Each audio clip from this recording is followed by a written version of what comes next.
We are so back, guys. We are so fucking back. Woo!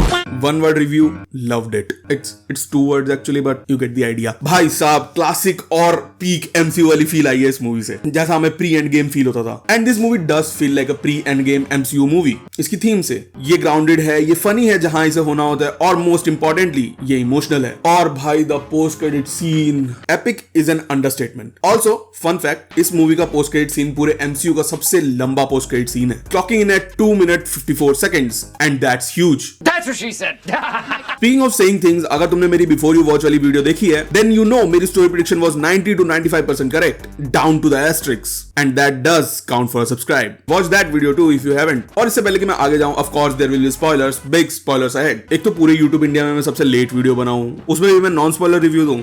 I don't roll like that. But if you haven't watched this movie yet, बंद करो यार video, जाओ देखो movie जाके, बिना किसी input और एक्सपेक्टेशन के जाओगे, ज्यादा मजा आएगा. And please do not miss the post credit scene. It's 2025. I shouldn't been telling you this, but please do not miss that post credit scene. Now then, भाई साहब, you knew I was excited for this movie if you're following this channel. और इस movie ने मुझे बिल्कुल भी disappoint नहीं किया. There is a very small thing that did disappoint me, लेकिन उसके बारे में हम आगे बात करते हैं. इस मूवी ने हमें exactly वो दिया है जो हम फैंस काफी टाइम से मांग रहे थे. This is classic MCU movie. और मैं गलत नहीं होऊंगा अगर मैं इसे अपनी post end game favourite MCU movie का टाइटल दे दूं तो. Should I make a tier list about all the movies that releases in MCU in every phase? क्योंकि ये आखिरी मूवी थी फेज 5 की. कमेंट करके बताना जरूर. स्टोरी वही है as I guessed. Watch this video with some slight changes here and there. But let's talk about the characters, जो इस मूवी का मेन फोकस था. तुम जानते हो इन कैरेक्टर्स को, और आखिरी बार जब तुमने इन्हें देखा था तुम्हारे मन में इनके लिए कुछ अच्छे ख्याल नहीं रहे होंगे, except for Bucky and Red Guardian. Yelena Hawkeye को मारने की कोशिश कर रही थी,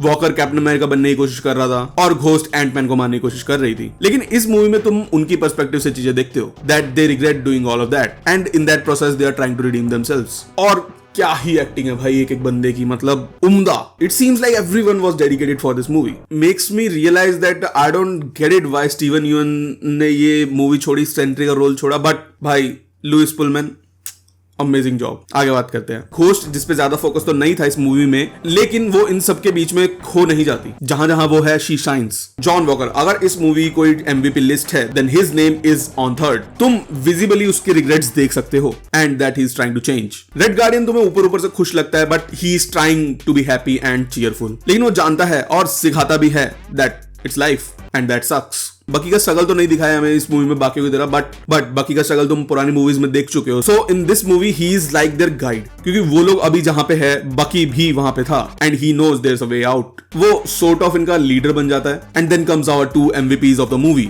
फर्स्ट येलेना, जिसके ऊपर मेनली फोकस था मूवी का, and how she overcome her past, similar to our second MVP, जिसकी मदद येलेना करती है. आवर सेकंड MVP बॉब, जो इतना टूटा हुआ है कि उसके अंदर की डार्कनेस उसकी एक पर्सनैलिटी बन चुकी है, जो सेंट्री एक्सपेरिमेंट के बाद पावरफुल बन जाती है, और जो उसे जिंदगी में आगे ही बढ़ने नहीं दे रही, जिसमें उसकी मदद थंडरबोल्ट्स करते हैं of course to overcome his darkness, his void. And bro, that made me cry. You know, that's the best thing about this movie. Trailers and all देख के सबको लग रहा था it's an action packed movie. It is, लेकिन in general तुम movies के climax में एक मासिव बैटल एक्सपेक्ट करते हो. That is not here. ये तुम्हें स्लो डाउन करता है, ये तुम्हें फील कराता है कैरेक्टर्स के इमोशन. तुम एक पल में खुद की थोड़ी सी झलक उनमें देखने लग जाते हो इन कैरेक्टर्स में, जहां फिर तुम इन कैरेक्टर से कनेक्ट हो जाते हो. इस मूवी में भर भर के एक्शंस है, लेकिन ये तुम्हें सांस लेने का मौका भी देती है, जो कि बहुत ही ज्यादा जरूरी था. And that's how it becomes one of the best MCU movie post endgame. Eternals भी कुछ ऐसा ही करने की कोशिश कर रहा था with the similar scenario, but it failed. Hey, topic for a new video. देखो, it's not a perfect movie. मेरी कुछ शिकायतें हैं इस मूवी से, लाइक इन्होंने वॉइड और सेंट्री की पावर्स को एक्सट्रीमली यूज ही नहीं किया, जो कि मेरे हिसाब से इन्हें यूज करना चाहिए था. Watch my this video to know why. Plus there is a lack of proper villain. Valentina in a way थी विलन इस मूवी की, बट उसको ज्यादा स्क्रीन टाइम मिला नहीं एज विलन, एंड वो एक सेटिस्फाइंग सी एंडिंग नहीं मिली. इन द एंड मुझे लगा कि हाँ, इस ओवरऑल कॉन्फ्लिक्ट में वेलेंटिना ही जीती है, although the Thunderbolts know that they won over Valentina. But अगर तुम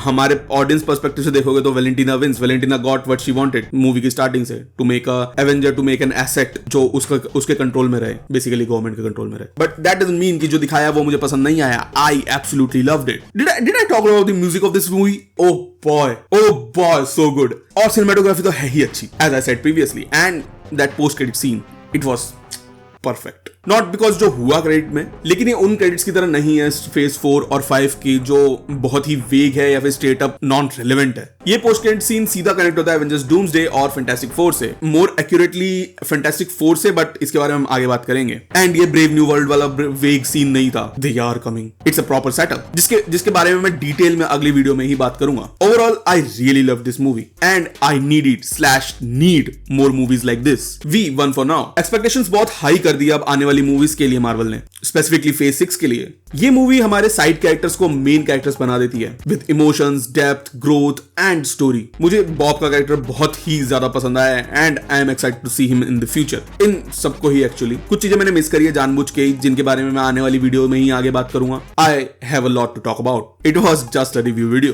कमेंट करके बताओ तुम्हें, अगर तुमने मूवी देख लिया तो तुम्हें मूवी कैसी लगी and what you are expecting from the future of MCU। And अगर तुमने अब तक मूवी नहीं देखी है तो please go watch it. Why are you spoiling yourself? बाकी चैनल पे नए हो तो check out my other videos and then subscribe to my channel. Until next time, keep kicking out.